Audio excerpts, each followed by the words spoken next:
Bom dia, meu povo. Selva a todos. Estamos aqui de volta agora para dar continuidade no capítulo 4. Beleza? Bom, o que o capítulo 4 vai trabalhar? Vai trabalhar aqui o comércio e transporte. Ok? Eu vou escrever pouco, vou tentar escrever pouco, e aí vocês prestem atenção algumas palavras minhas aí que der para vocês escreverem, vocês anotem no caderno. Beleza? Vamos tentar conceituar aqui, ó, o que seria o comércio. Tranquilo? Vou trocar aqui de caneta. O que seria o comércio? Atividade que consiste na troca, venda ou compra de qualquer tipo de produtos. Tranquilo, pessoal? É atividade que consiste na troca, na venda ou na compra de qualquer tipo de produto. Tranquilo? Lembrando que o comércio, ele é uma atividade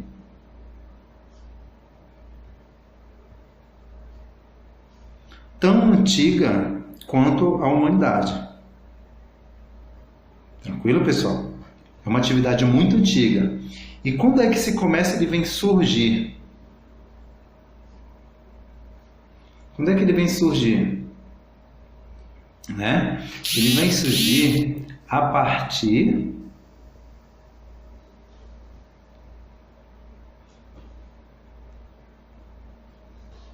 das necessidades. Professor, que necessidades são essas?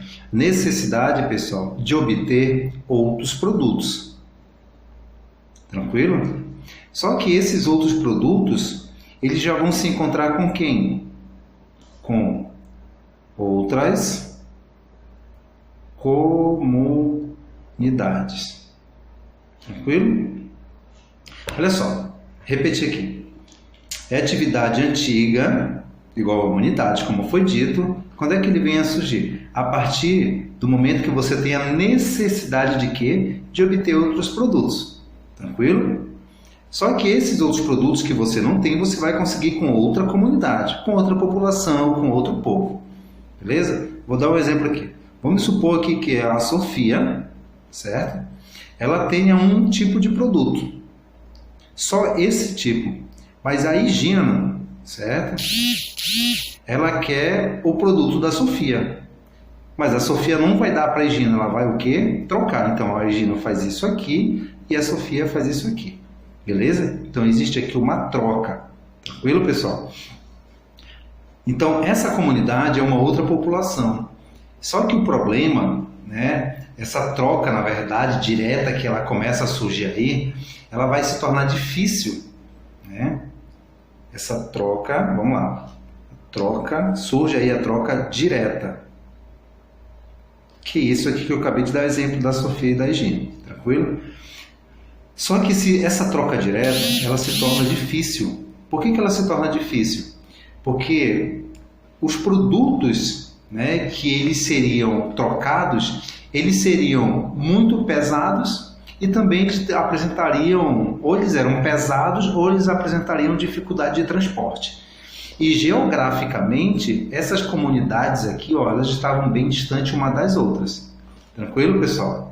E esse transporte, esse comércio, ele vem a surgir aí com a expansão marítimo-comercial. Tranquilo?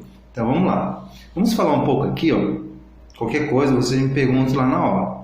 Sobre o padrão monetário. Professor, o que é monetário? Estou falando de dinheiro. Ok? E o sistema, existe um sistema monetário, certo? Existe um sistema monetário. O que é esse sistema monetário? Ele vai ser um conjunto de regras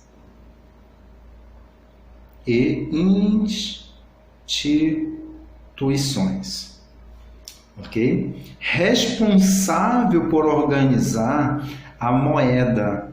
Tranquilo, pessoal? Beleza? Então, esse monetário é o dinheiro, ela é a moeda. Quando surge a moeda, né, as coisas começam a facilitar no processo de troca, no processo de venda, mesmo porque esse sistema aqui de venda, de moeda, quando surge também muitos roubos, furtos. Lembrando que as moedas elas eram muito pesadas, né? Ou ela era de prata, ou ela era de ouro, então elas eram muito pesadas. Então, a partir dessa necessidade, né, de locomoção com as moedas para fazer negócios, também vê a oportunidade aí do surgimento dos bancos, né, que os bancos passam a guardar esta moeda e dão papéis que têm valores, certo? Dinheiro, beleza? Então, esse padrão monetário, nós vamos trabalhar ele em 3 fases. Ok? Primeira fase chama-se padrão Libra ouro. O que acontecia nessa época aqui? O banco ele obrigava-se a converter o ouro ou a prata em notas bancárias emitidas pelo cliente. Tranquilo? Então o banco ele era obrigado, na verdade, a converter o ouro e a prata em notas bancárias emitidas por quem? Pelo cliente. Tranquilo? Vamos ver o próximo padrão aqui, chamado segundo padrão. Vou tentar ser breve aqui, tá? Padrão dólar ouro. Então vamos lá. O que esse padrão dólar ouro dizia aqui? Que o dólar, na verdade, nessa época, o dólar ele passou a ser a moeda de referência de troca, né? Podendo o quê? Ser convertida em ouro. Então, quando o dólar ele passa a ser padrão aqui, ele passa a sofrer aqui a conversão do ouro, podendo passar por essa conversão. Esse padrão ele passa a ser utilizado a partir de 1970. Tranquilo? Beleza? Vamos aqui para a terceira fase. Chama-se câmbio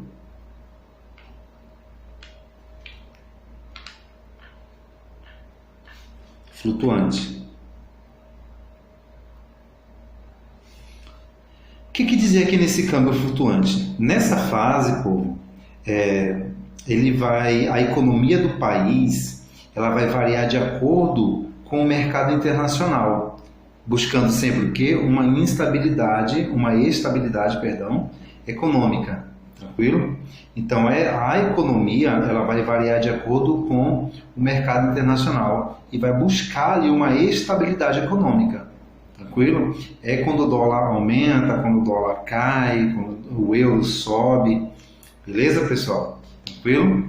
Vamos dar continuidade aqui sobre o comércio. Como já foi dito, eu vou dividir aqui por causa do espaço. Tranquilo? Aqui. Como já foi dito, o comércio ele veio a evoluir, certo? Quando ele evolui por causa da globalização.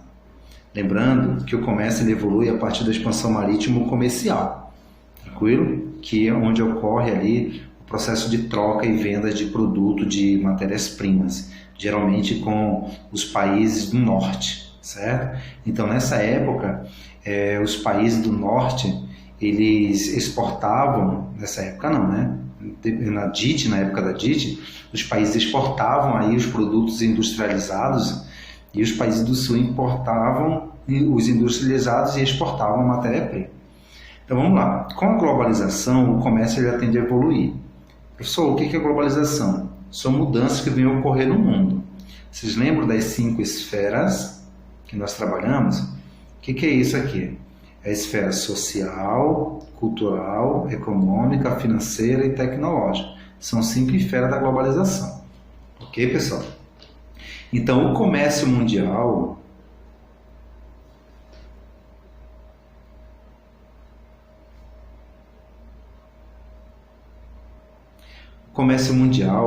ele torna-se mais interligado, certo? Por que ele vai se tornar mais interligado? Porque existe, a partir dessa esfera tecnológica, as coisas passam a ficar mais próximas uma das outras. O que nós estamos fazendo aqui hoje? Certo? Estamos tendo aula, uma videoconferência, vocês tendo aula online. Há 10 anos atrás não se via isso, pessoal. Tranquilo? Então, com esse processo de encurtamento das distâncias causada pela globalização, o comércio mundial ele vai ficar mais interligado. Você consegue fazer compras aqui, ó, online, certo? Beleza, pessoal? Hoje vocês conseguem no WhatsApp aí, né, conversar, bate-papo. Na minha época era a época do Message, né, que já era muito tecnológico, evoluído na verdade. Vamos lá para os meios de transportes. Ok? Olha só, o transporte, ele também é chamado de modal. Professor, o que é esse modal aqui? Vamos lá. São os tipos, modelos de quê? De transporte. Qual é o modal mais utilizado? O transporte modal, o transporte intermodal. Tranquilo? Então, cuidado com essa palavra aqui, que ela vai se referir aos tipos de transporte. Isso é típico de vestibular. Tranquilo? Esse aqui foi o capítulo que eu falei para vocês, que eu substituí com um outro que dava uma revisional da cartografia. E esse aqui também vai cair no vestibular para você. Beleza? Então, nós temos aqui, ó, né, vários tipos de transporte. Né? Ah, professor, e para que serve o transporte? Né? Ele vai servir para o deslocamento. Professor, deslocamento de quê? De pessoas, mercadorias, ok? Só que o transporte ele vem sofrer modificações ao longo do tempo. Quando ele passa a sofrer essas modificações, alguns transportes ficam mais ágeis, certo? Quando criou-se aí a necessidade do Canal do Panamá, quando teve a necessidade de um encurtamento de distâncias geográficas, criou-se aí o Canal do Panamá. E o Canal do Panamá, ele foi criado em um tamanho padrão para um tipo de barco só, um tamanho só de navio, correto? O que acontece agora? A tendência do mercado é crescer e os navios passaram a ficar cada vez maiores. O que o Canal do Panamá está fazendo? Ao invés de ele fazer aquele canal para passar esse tipo de transporte só, ele já está fazendo um outro canal para passar os transportes maiores aqui, ó. Beleza? Então, isso se dá pela expansão do comércio marítimo. Tranquilo? Então, os transportes, nós temos aqui os tipos. Nós temos o transporte aéreo. O transporte aéreo ele é um transporte com um custo elevado, ele é rápido, ele serve para o transporte de pessoas intercontinentais, mesmo porque você não vê, mas as pessoas indo para a Europa, para a Ásia de navio, né? A não ser que você esteja de turista no navio cruzeiro, tranquilo? Então ele tem um custo muito elevado, por isso que algumas frutas perecíveis, que têm na verdade a necessidade de ser consumida rápida, ok? Aqui no Amazonas elas vêm de avião, e só que elas são caras. É só você ir no supermercado, você vê o preço da uva, você vê o preço da maçã, da pera, tranquilo? Então, se você for até Rio Grande do Sul, Santa Catarina, Paraná, você vai ver que a uva, aqui você compra por R$10, R$8, uma pequena bandeja, lá você vai comprar por R$1 ou R$12, porque é barato, e o transporte vai fazer ela sair cara, tranquilo? E o próximo transporte nós temos é o rodoviário. O transporte rodoviário, ele é o transporte mais utilizado no Brasil, e ele é mais flexível no seu deslocamento. Professor, o que é isso? É quando você compra um produto na fábrica e você tem a necessidade de receber ele em casa. O que o transporte rodoviário vai fazer? Ele vai pegar isso aqui e vai entregar na tua casa, na porta da tua casa. O aéreo não vai fazer isso, ele vai precisar de um auxílio do rodoviário. Ok? Então o que vai acontecer? O aéreo traz a mercadoria até o aeroporto, o rodoviário se desloca, aí o rodoviário traz na tua casa. Então o rodoviário sozinho ele faz tudo sem o auxílio de nenhum tipo de transporte. Tranquilo? Ele também está se tornando caro devido ao alto preço do combustível, certo? E a manutenção deles, as estradas que são precárias. Nós temos aqui outro transporte chamado de ferroviário, mais utilizado em países industrializados, né? Ele tem capacidade aí de levar uma grande quantidade de população, geralmente esses países eles são populosos, né? E também uma grande quantidade de carga, então carga e pessoas.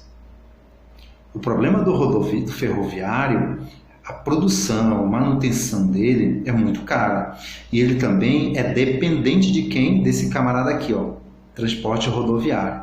Você pode mandar mercadoria pelo ferroviário que ele não vai deixar na porta da sua casa. Ele vai precisar de um auxílio do rodoviário para pegar, para poder levar lá para sua casa. Tranquilo? E por fim, nós temos aqui o transporte aquaviário. O transporte aquaviário ele é dividido em dois, o marítimo e o outro chama-se fluvial. Trazendo aqui para a nossa região da Amazônia, o transporte fluvial ele é o mais utilizado para o translado de pessoas e cargas. Ok? Por causa da nossa região, que ela é completamente cortada aí por braços de rios. Tranquilo? Então vamos lá. O transporte marítimo ele é mais utilizado para grandes cargas. Lembra que eu falei para vocês lá do Canal do Panamá? Tranquilo? Então lá se trabalha com transporte marítimo, mar, fluvial, de rios. Ok? Então o transporte fluvial para a nossa região da Amazônia, pegando a geografia do Amazonas, ele é mais viável. Ah, professor, quer dizer que os navios que estão trafegando na área marinha, certo? Não entram aqui para a área dos rios? Claro que vão entrar, tranquilo? Nós temos aí um grande deslocamento de cargas aqui dentro. Olha só a logística. Nós temos aqui o município de Itacoatiara, vizinho aqui de Manaus. O que acontece aqui no município de Itacoatiara? Existe um porto, certo? Que vai armazenar soja. E aqui, nesse porto, ele é comandado por uma empresa chamada de Hermasa. Se não me engano, é com Z.